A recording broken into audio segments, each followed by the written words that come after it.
ini dia. And God blessed them, and God said unto them, apa?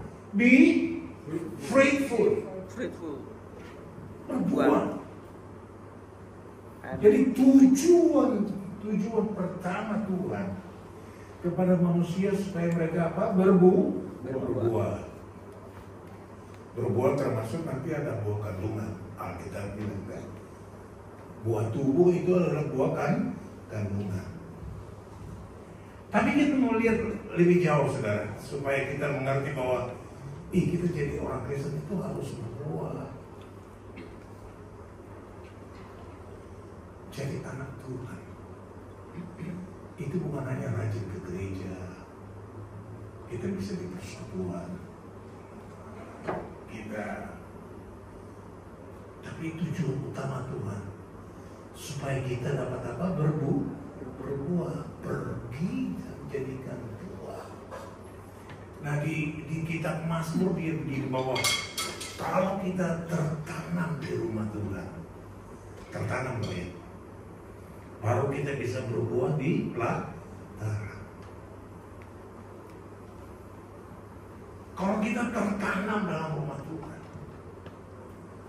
yang menjadi pertanyaan kita sekalian, kita tertanam dalam rumah Tuhan. Rumah Tuhan itu bukan gedung gereja ya. Rumah Tuhan yang dimaksudkan di situ adalah bagaimana kita ada di hadirat Tuhan. Kita ada di rumah Tuhan dan kita nikmati Tuhan. Bagaimana hubungan kita dengan Tuhan dan bagaimana kita hubungan itu penyembahan yang betul-betul menyenangkan hati Tuhan. Penyembahan itu bukan hanya sekedar berglosolalia.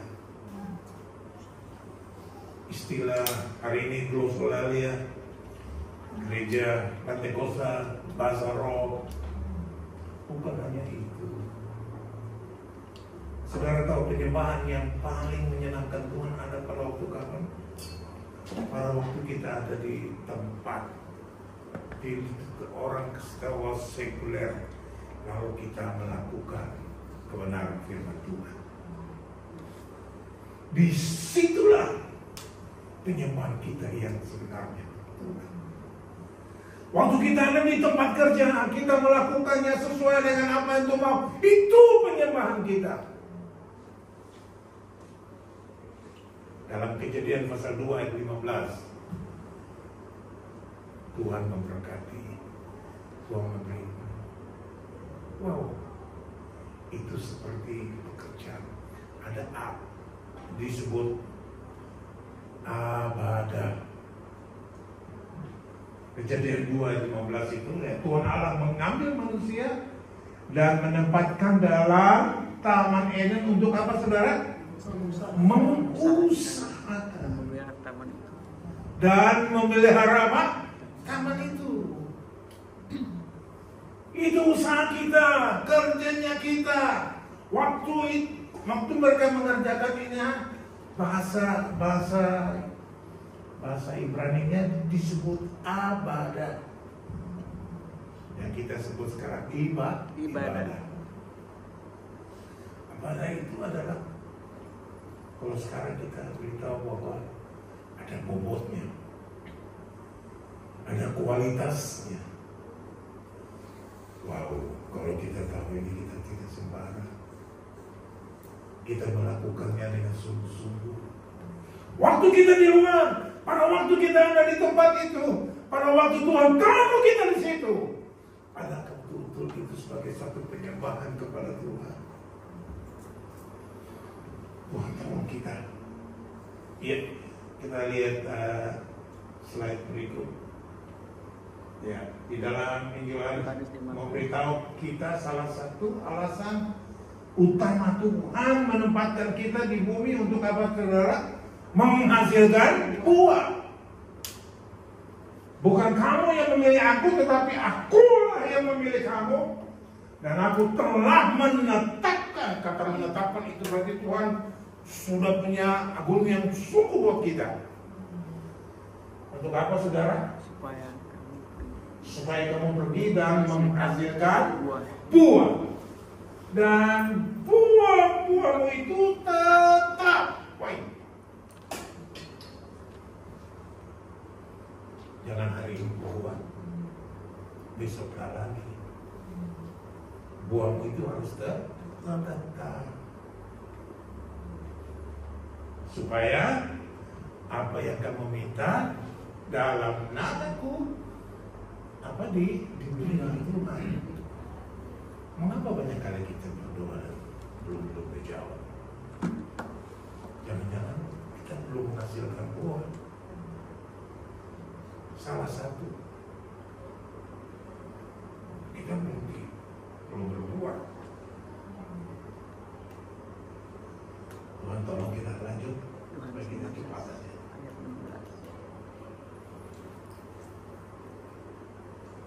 Jika itu adalah tujuan dan maksud, bagaimana caranya kita dapat menghasilkan buah? Ini penting. Kalau tujuan Tuhan buat kita menghasilkan buah, lalu bagaimana caranya? Kadang-kadang kita cuma tahu kita harus berbuat, tapi caranya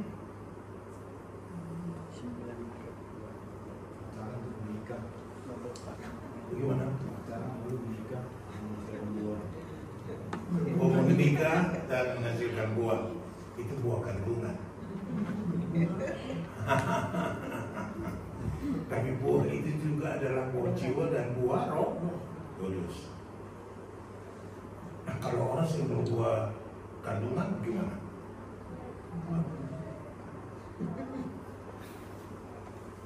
Kita lanjut. Nah, penghalang. Saya mulai dengan penghalang dulu ya. Penghalang kita untuk bertumbuh dan berbuah. Penghalang. Jadi paham? Ada penghalang. Sudah anak Tuhan. Sudah lahir baru. Istilah.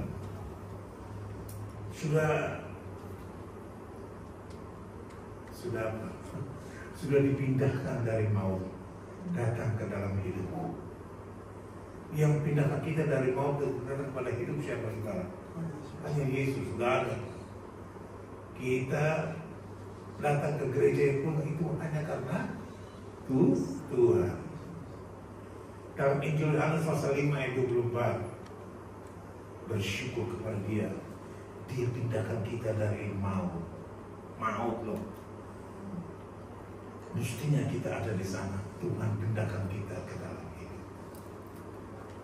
Dan hidup itu untuk kita.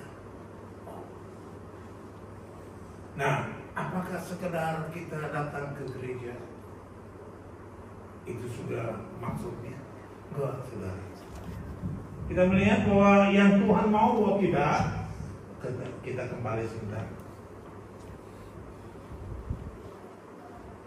Penghalang kita untuk bertumbuh dan berbuah. Yang pertama kita akan melihat, yang pertama masih mengenakan manusia lama dan hidup masih belum apa saudara tulus. Yang pertama masih mengenakan manusia lama, hidupnya masih belum tulus. Ini penghalang. Sebab dalam Injil Yohanes pasal 15 katakan bahwa kalau mau lebih berbuah, maka pohon itu akan dibersihkan. Pohon itu dibersihkan, sebenarnya rantingnya yang dibersihkan. Kalau anggur kan, ya, rantingnya dibersihkan supaya dia makin bertumbuh, dia menghasilkan buah. Ya. Dalam Efesus 4 ayat 24 versi ya, ini mungkin ini sudah ya, kita baca sama-sama ya. Ini versi mudah dibaca dari lain. Dia bilang apa? Saya kutip aja buat kita. Haleluya. Harus kamu menjadi manusia apa? Baru. Saya tanya dulu buat kita, apakah kita sudah jadi manusia baru? Secara teologis kita tahu kita semua masuk gereja pasti jadi manusia baru. Tapi apakah kita jadi manusia baru?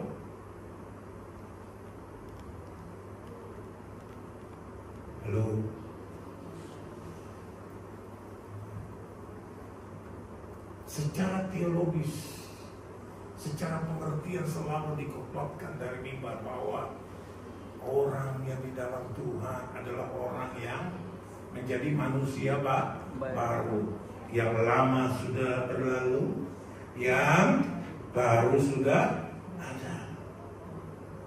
Nah, apakah kita hidup di dalam hidup yang baru itu?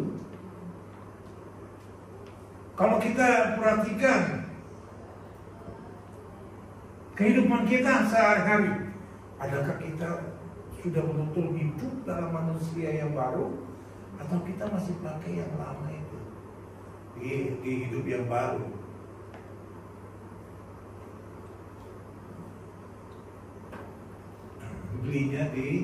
Beli bajunya di tempat itu apa namanya? Ya, kan baru juga sebenarnya pakai kan baru. Lama jadi baru. Salpos men. Ya, lama tapi baru, setelah dipakai jadi baru karena baru dipakai. Mas. Salvos, ya. Enggak, bukan itu, yang bukan itu yang Tuhan mau. Nah, penghalangnya ini di sini bahwa dia masih mengenakan manusia dan hidupnya belum kudus. Yang dibuat menjadi serupa dengan Allah, hidup benar di hadapannya dan hidup di dalam jalan yang kudus dan yang benar. Ini penghalang. Kita tidak akan betul, mungkin kita rajin gereja, kita bisa melayani, semua kita bisa berbuat. Tapi apakah kita bisa hidup kudus dan hidup benar?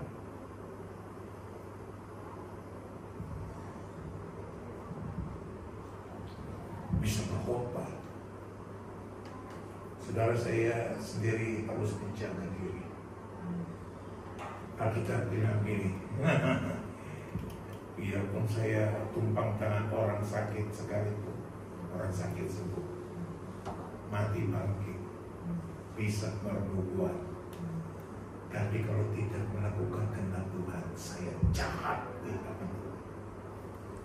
Rasul Paulus katakan gini, bahwa jangan-jangan aku yang memberitakan, tapi aku sendiri yang tidak selamat. Aku sebagai pelayan Tuhan, sebagai orang yang diutus Tuhan, tapi aku tidak selamat. Awas diri, jaga. Begitu pun kita. Kita perlu tahu bahwa kita perlu hidup dalam hidup yang baru.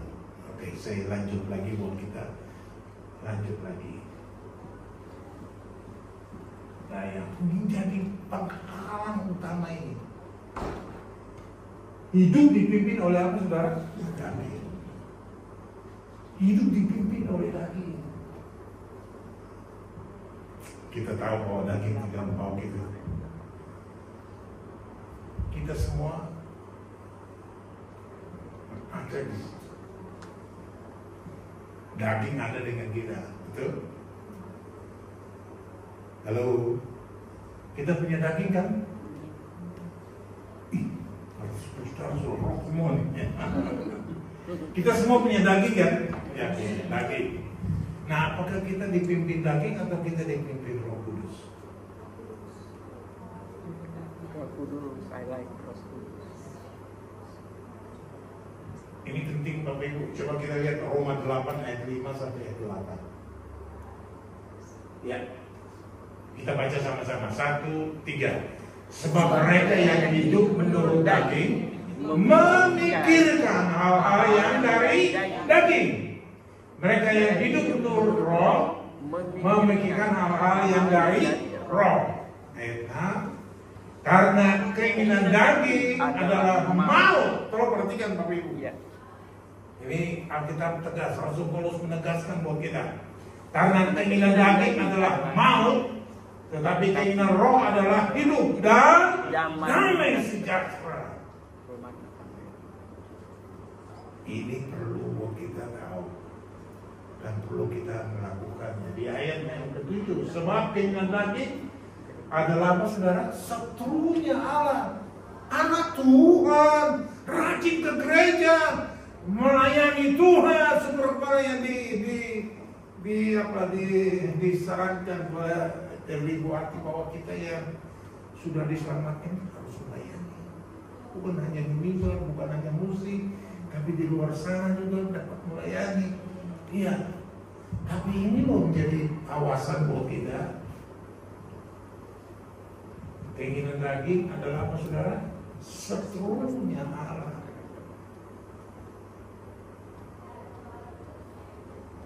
Karena ia tidak apa? Takut kepada apa? Hukum Allah. Hal ini memang tidak mungkin bagi.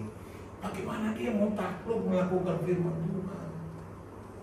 Sedangkan dia punya pikiran daging. Keinginannya adalah keinginan daging. Bagaimana dia mau melakukan kebenaran firman Tuhan?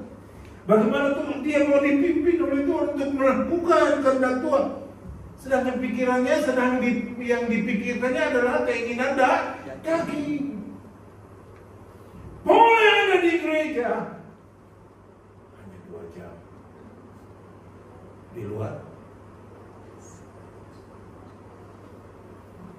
kita semua tidak lihat, tapi ada mata yang tidak bisa ditutup. Yes.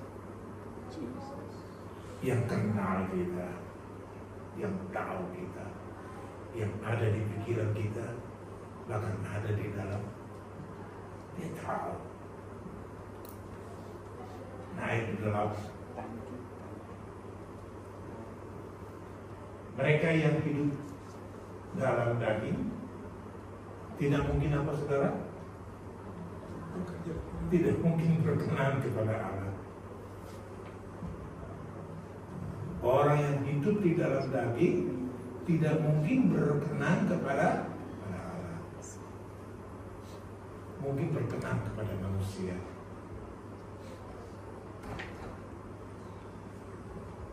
Mungkin dapat diterima oleh sesama, tapi buat Tuhan,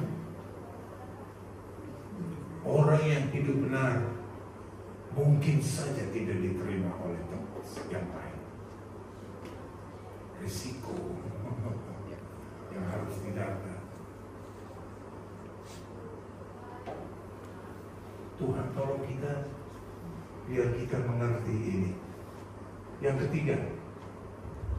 ketiga apa maksud Tuhan di situ buat kita? Penghalang. Yang kedua, tapi sekarang apa ya? Tidak tinggal di dalam Tuhan. Dan Tuhan ada dalam kita.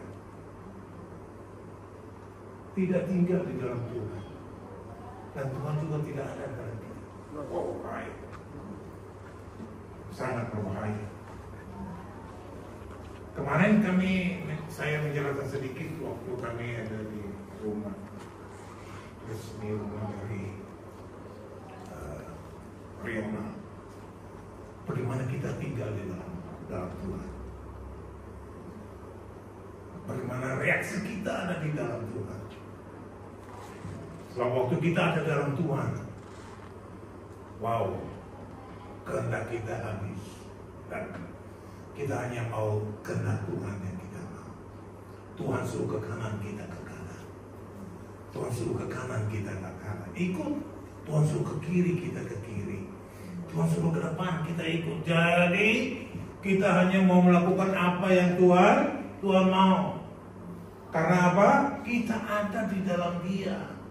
Karena kita ada dalam Dia, kita bergerak bersama Dia. Kita tahu apa yang Tuhan mau kepada kita. Kita melakukannya. Nah, kalau kita tidak tinggal dalam Dia, bagaimana kita bisa melakukan kehendak-Nya? Tuhan beritahu kepada kita gini, bukan semua orang yang menyebut Tuhan yang masuk ke dalam kerajaan surga, tetapi mereka yang melakukan. Bagaimana bisa melakukan sedangkan dia tidak tinggal di dalam Tuhan?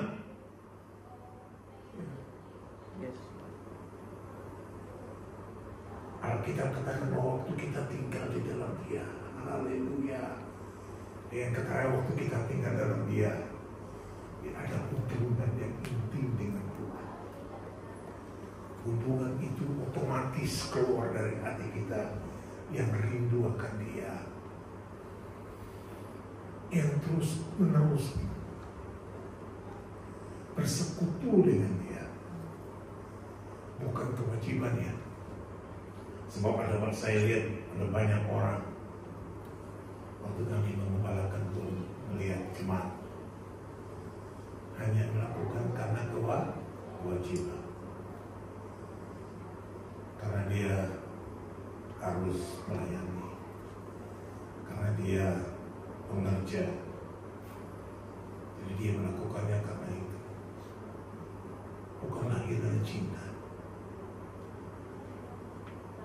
Itu cinta kepada Tuhan. Saudara, waktu kita melayani Tuhan, apakah melayani lahir dari cinta kita kepada Dia?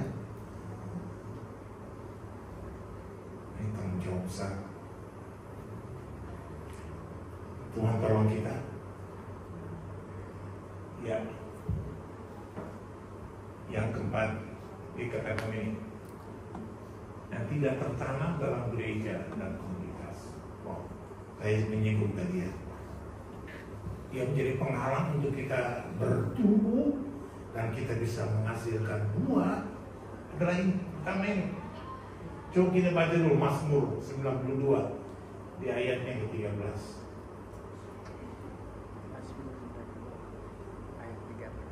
Orang benar akan bertunas seperti pohon korma, akan tumbuh subur seperti pohon aras di Libanon. Ada kata yang bagi yang tertanam itu. Ya.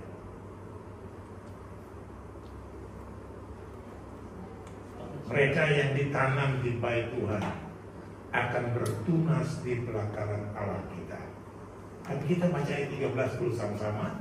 Saya perlu menerangkan buat kita sekalian. Ayat 13, orang benar akan bertunas seperti pohon korma, akan bertumbuh subur seperti pohon aras di Libanon. Saudara tahu bagaimana cara pohon korma bertumbuh? Pak Ivan pernah menerangkan sedikit buat kita.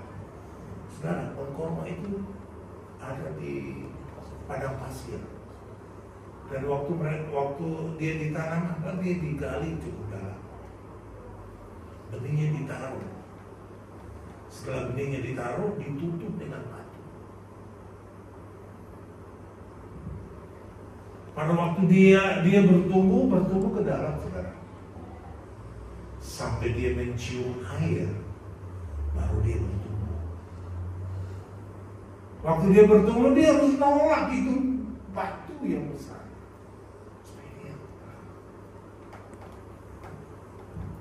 Saudara, kita akan kuat kalau betul-betul kita tertanam dalam rumah Tuhan untuk hadapi semua kegerakan yang ada di dunia sana. Kegerakan yang kuat sana, orang yang tertanam dalam Tuhan, dalam rumah Tuhan. Wow, waktu mereka bertumbuh, waktu mereka mencium air, wow. Mazmur 1 ayat 1 sampai ayat 6 katakan gini. Kita merenungkan firman itu siang dan malam seperti apa? Pohon yang ditanam di tepi aliran air. Wow, kita menikmati hubungan yang intim dengan Tuhan. Kita bukan hanya membaca hubungan intim. Haleluya. Saudara masih punya hubungan intim dengan Tuhan? Yes. Halo. Yes. Saya melihat karena Australia punya kerja. Jam 5 pagi harus bersiap. Dari jam 5 pagi harus siap dan masih punya waktu dengan Tuhan Bapak Ibu. Saya beritahu buat istri saya karena jam 4:30 dia sudah harus bangun. Dia bilang kalau harus punya waktu dengan Tuhan. supaya kinerja umat itu juga bagus. Kau sendiri bisa jadi berkat. Istimewa dengan teman-teman yang ada. Awal-awal dia sedikit merasa karena kinerja di Indo dan kinerja di sini agak berbeda. Di Indo kita duduk, di sini kita berdiri. Berdirinya hampir 8 jam lagi. Karena itu perlu proses hubungan dengan Tuhan. Nikmati hubungan dengan Tuhan, membuat kita kuat. Ini yang Tuhan mau kita tertanam. Pohon koma pada waktu dia bertumbuh, wow, di gurun pasir itu anginnya luar biasa. Dapat pindahkan gunung pasir yang satu ke tempat sana, tapi pohon korma tidak pernah, dia tetap kuat. Gunung pasir yang satu dipindahkan ke sana oleh angin yang dia matikan, tapi pohon korma tetap kuat, tetap berbuah. Musafir yang lewat di situ, mereka mendapat kekuatan baru karena buah korma. Bapak Ibu, saya mau beritahu kita, orang yang tertanam dalam rumah Tuhan, hadapi tantangan di luar, hadapi semua yang di luar, dia kuat karena apa? Kita tertanam dalam rumah Tuhan. Saudara sadar hadirat Tuhan? Ini penting. Saya mau beritahu kita, sadar hadirat Tuhan itu sangat penting. Bapak Ibu sadar hadirat Tuhan? Halo? Orang yang sadar hadirat Tuhan, pada waktu itu semua orang bisa melakukannya dan biasa. Karena orang yang sadar hadirat Tuhan tak boleh. Dia tidak. Dia menjauh dari situ. Orang yang tidak pernah sadar hadirat Tuhan, dan kalau dia gelisah ke sana.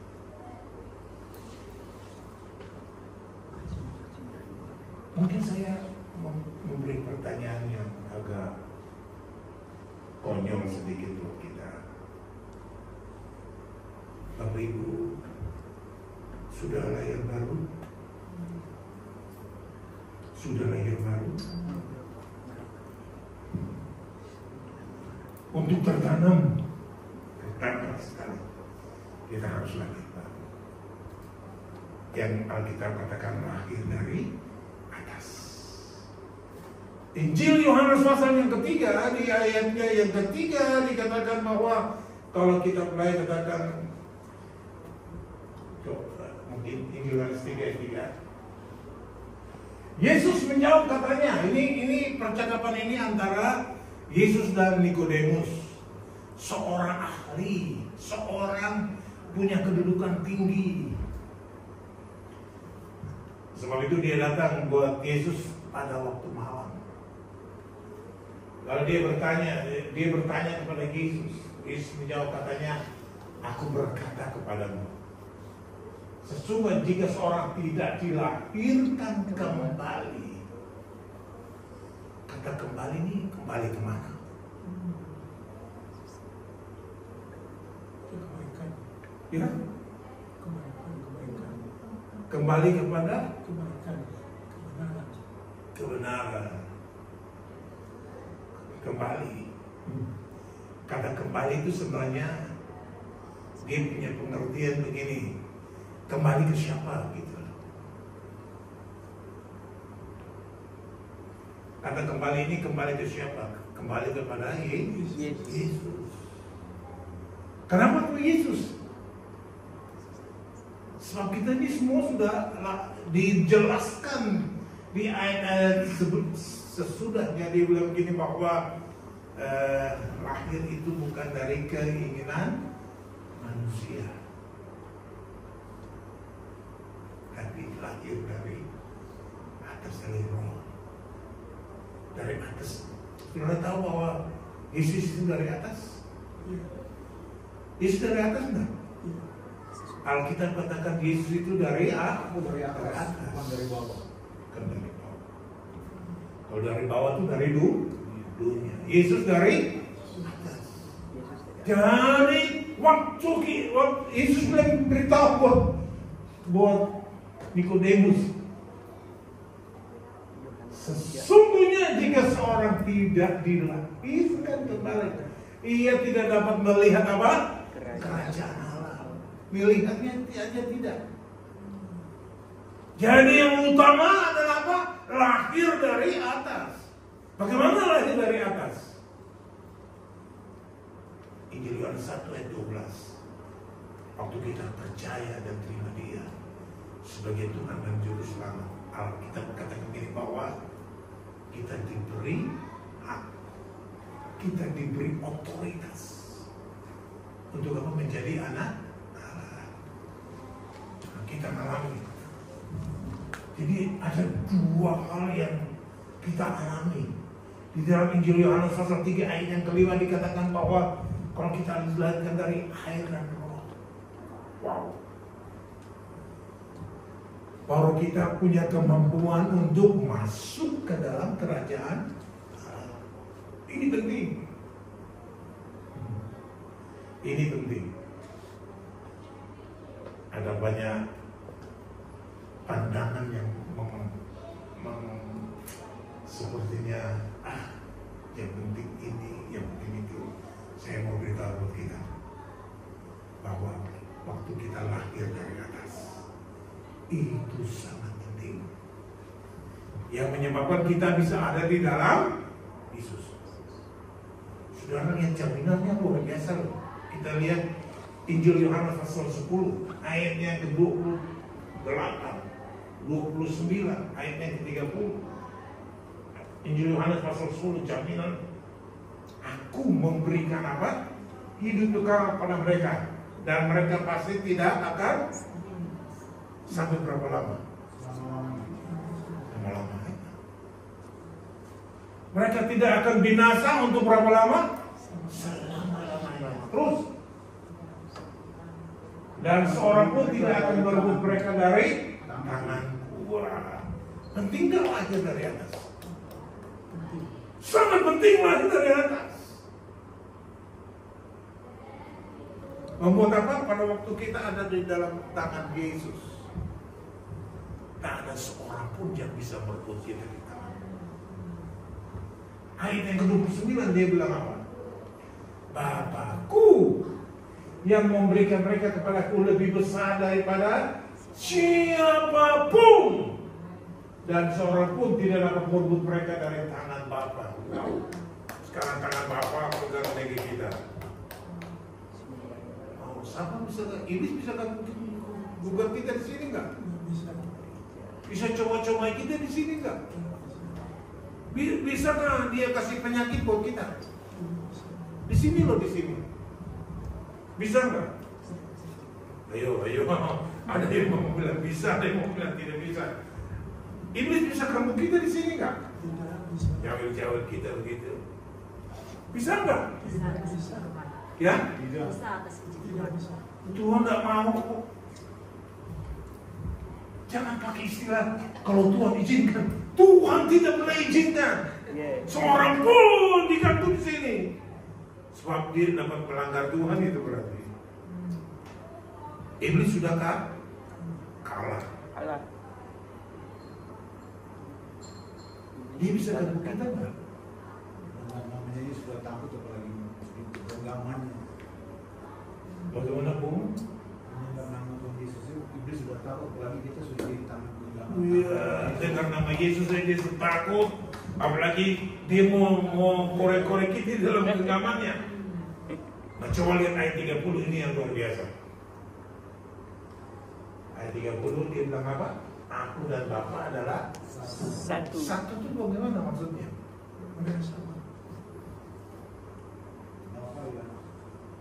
Yesus dan Bapa itu satu. Yesus itu Bapa, Bapa itu Yesus, satu aja. Yeah.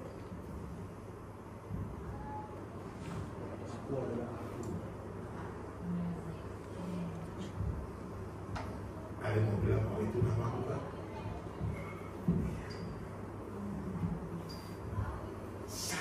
Satu bisa kan. Kita perlu belajar dari atas. Yang membuat kita aman dalam tangan Tuhan. Haleluya, Tuhan begitu baik buat kita. Tuhan jaga kita, Tuhan lindungi kita. Tapi kita harus apa? Kudus. Benar di hadapan Dia. Baik, lanjut. Yang kelima ini luar biasa.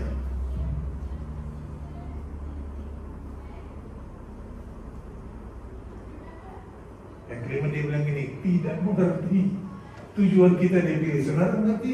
Saudara dipilih untuk apa? Halo Bapak Ibu.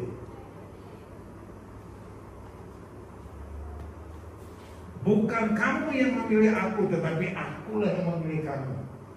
Dan aku telah apa saudara? Menetapkan kamu. Supaya kamu pergi dan menghasilkan buah. Dan buahmu itu apa? Tetap. Supaya apa yang kamu minta kepada Bapa dalam namaku diberikannya kepadamu. Haleluya. Tapi Ibu mengerti tujuan Tuhan pilih saudara? Hari ini kita diingatkan lagi, Tuhan pilih kita supaya kita berbuah. Ya, lanjut. Ada. Saya nggak masuk. Ya.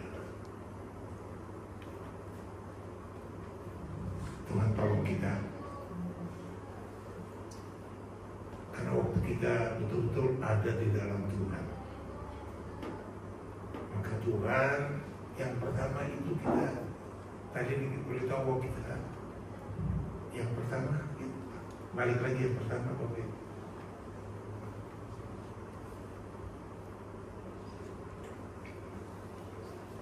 Maka kita akan mengenakan manusia baru kita dan kita hidup benar di hadapan Dia.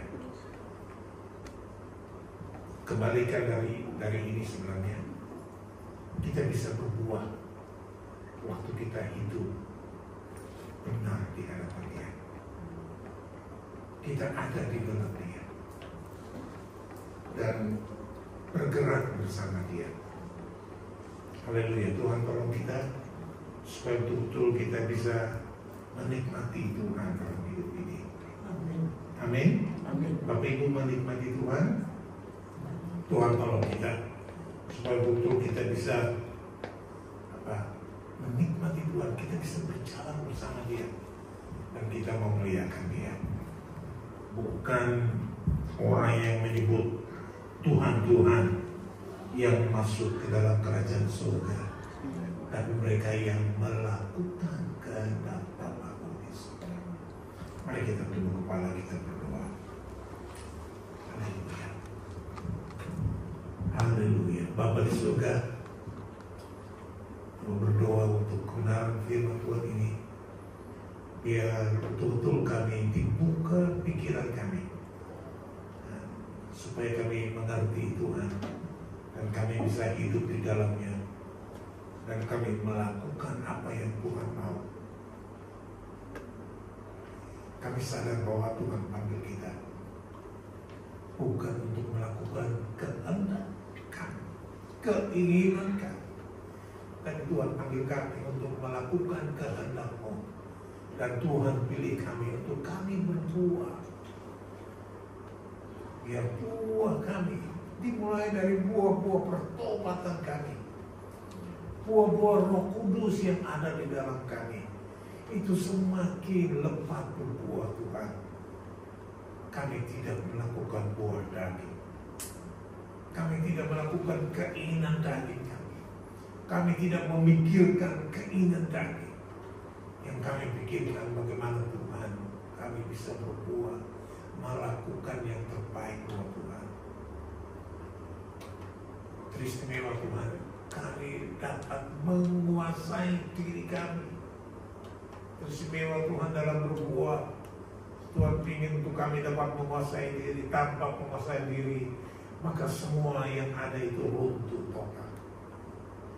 Biarlah Tuhan, kami dapat menguasai diri kami. Hingga waktu kami dapat menguasai diri kami, kami tenang. Kami dapat berdoa. Kami dapat melakukan apa yang Tuhan mau. Dan Tuhan dipermuliakan. Kami tahu Tuhan ada banyak tantangan, ada banyak rintangan, cobaan. Tuhan silih berganti datang buat kami. Tapi waktu kami ada dalam Tuhan, maka kami tahu perlindungan Tuhan nyata buat kami.